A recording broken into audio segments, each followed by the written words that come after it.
Interesting string of coincidences in the painting, The Good Samaritan, by Aimé Nicolas Morot, 1850–1913, a French academic painter and sculptor.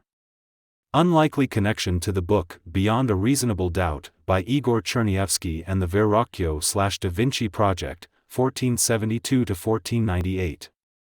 This video and the research it is based on are not the product of artificial intelligence or any other automated research and writing tools. The material is new, and not all statements in this video have the same potential to withstand the test of additional research, time and reason. Use at your own discretion. And you know what? All rights reserved. The narrative is heavily dependent on the supplied visual material. Please, do not hesitate to pause the video to get a better look. From past experience, it is known that some viewers are irritated by the narrated voice. Please, keep in mind that you can mute the sound and simply read from the slides. The slides will continue to change after narration is finished in the background. I do not have a quality of voice and performing ability to do my own voiceovers. The budgetary considerations are also a factor in the choice of robotic voiceover versus a live one. Questions and comments are welcome. The painting, The Good Samaritan, Le Bon Samaritain, that Aimé Morot presented in 1880 came to my attention by accident. At first glance it looked like a screenshot from the old movie. That is probably for the reason that it came from the late 19th century when paintings had to compete with the burgeoning trade of photography and art of colored photography. Nevertheless, this very realistic image is an oil painting. Even before reading a description, I had a fleeting thought that I am looking at the painting depicting Jesus. There are a number of old paintings depicting Jesus' removal from the cross, Jesus' entombment and the like. The caption, The Good Samaritan, was actually a surprise. The parable of the Good Samaritan is included in the Gospel of Luke, the third Gospel, and in Luke the parable is told by Jesus to the audience. In a parable of the Good Samaritan, as it is written in the New Testament, Jesus is a narrator, an observer, not a participant in person in everything described there. Luke 10 verses 25–37 ESV. The parable of the Good Samaritan 25. And behold, a lawyer stood up to put him to the test, saying, Teacher, what shall I do to inherit eternal life? 26. He said to him, What is written in the law? How do you read it? 27. And he answered, You shall love the Lord your God with all your heart and with all your soul and with all your strength and with all your mind, and your neighbor as yourself. 28. And he said to him, You have answered correctly, do this, and you will live. 29. But he, desiring to justify himself, said to Jesus, And who is my neighbor? 30. Jesus replied, A man was going down from Jerusalem to Jericho, and he fell among robbers, who stripped him and beat him and departed, leaving him half dead. 31. Now by chance a priest was going down that road, and when he saw him he passed by on the other side.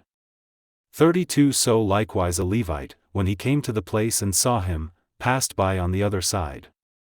33. But a Samaritan, as he journeyed, came to where he was, and when he saw him, he had compassion. 34. He went to him and bound up his wounds, pouring on oil and wine.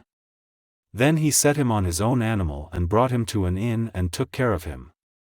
35. And the next day he took out 2 denarii and gave them to the innkeeper, saying, Take care of him, and whatever more you spend, I will repay you when I come back.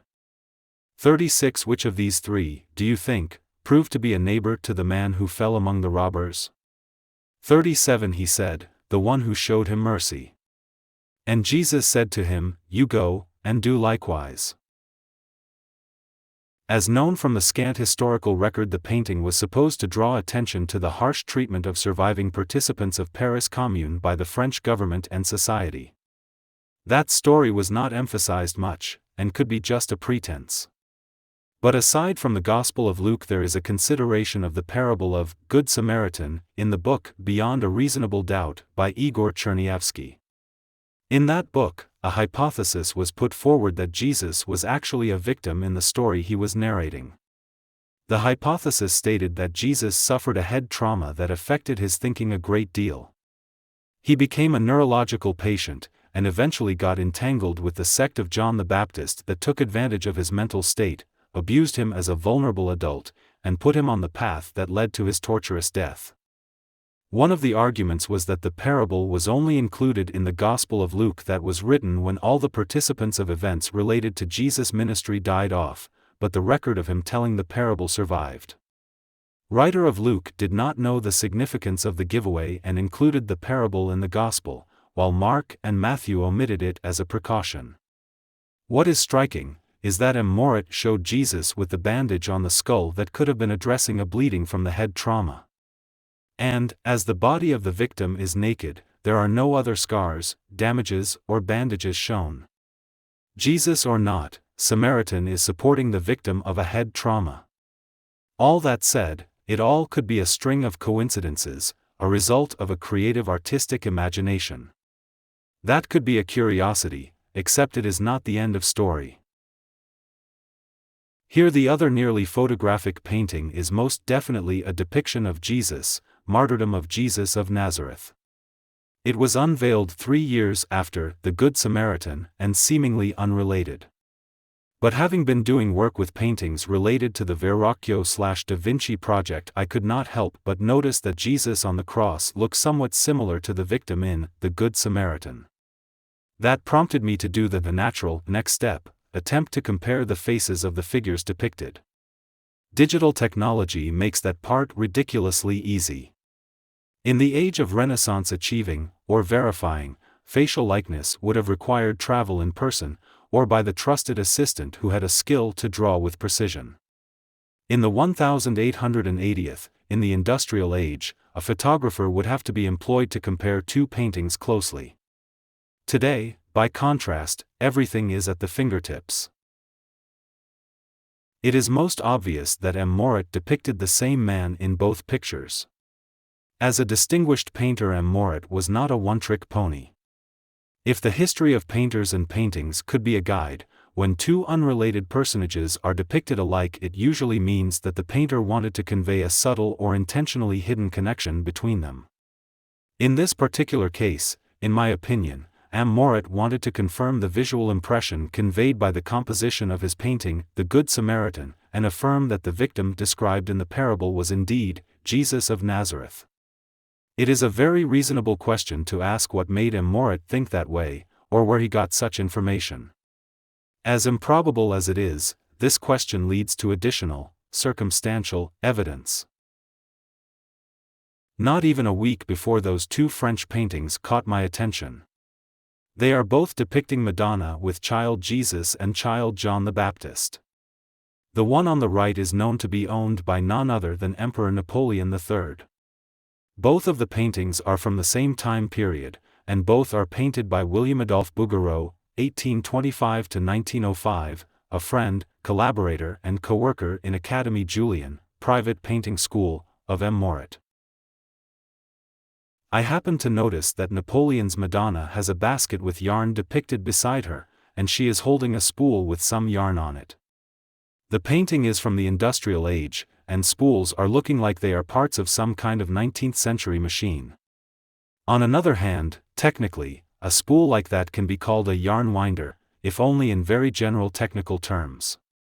That caused me to recall the painting, Madonna of the Yarn Winder, by Leonardo da Vinci, 1501, a subtle part of the Andrea del Verrocchio/Leonardo da Vinci research project about the beginnings of Christianity.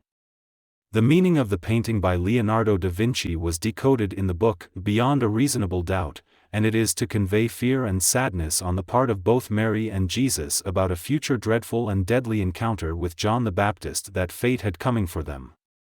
John the Baptist is implied by depicting his signature cross resembling a shepherd's staff. When scaled down to the child or toy size, the cross of John the Baptist looks like yarn winder from the time of Leonardo, part of the primitive contraption used to spin the yarn in the domestic settings. It is directly corresponding to the machine spool part shown in the hand of Mary in the industrial age painting. But yarn winder is not the only common thing between the painting of Leonardo da Vinci, now in Scottish National Gallery, Edinburgh, and the painting of William Adolphe Bouguereau, now in Chimay Museum, Taiwan. The face of Mary has striking visual similarity, and that is an illusion that the paintings are indeed intended to relate. In the short, somewhat humorous presentation about the possible unintended use of the yarn winder by Mary in the painting by William Adolphe Bouguereau, it was implied that she is probing the spool, the yarn winder, if it is sharp enough to do away with John the Baptist, while he is still a child, the child who grew up to abuse Jesus as a vulnerable adult by involving him in the dangerous performing ministry that led to Jesus' torturous death.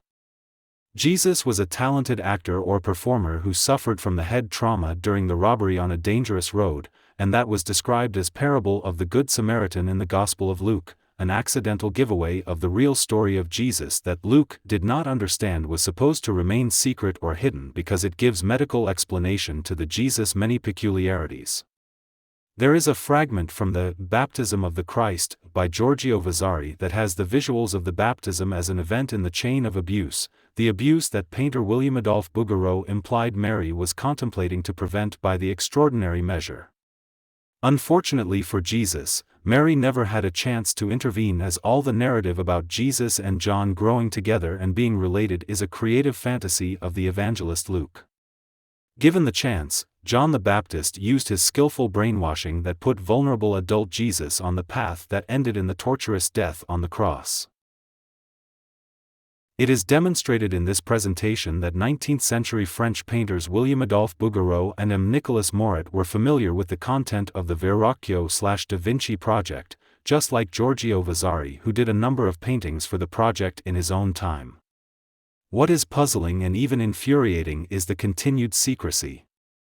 While Andrea del Verrocchio, Leonardo da Vinci, Raphael, Albrecht Dürer, Paolo Veronese and Giorgio Vasari, principal painters that are proven to be in the know so far, had to be mindful of the power of the Church and a deadly threat of Inquisition, the French academic, this is a formal name of their painting style, painters did not face such a threat, but still resorted only to the painting as means of expression of their approval and participation in the Verrocchio/Da Vinci project.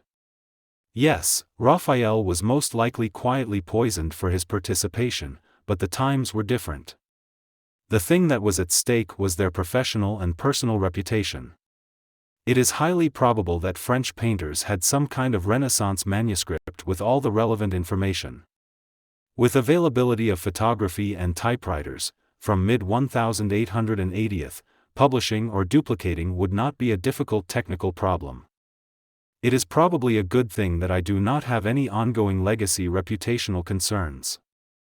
Everybody has something to lose, but as of 2023 the core of the Andrea del Verrocchio/Leonardo da Vinci project can be read in the book Beyond a Reasonable Doubt, available on Amazon and sensibly priced in the Kindle format.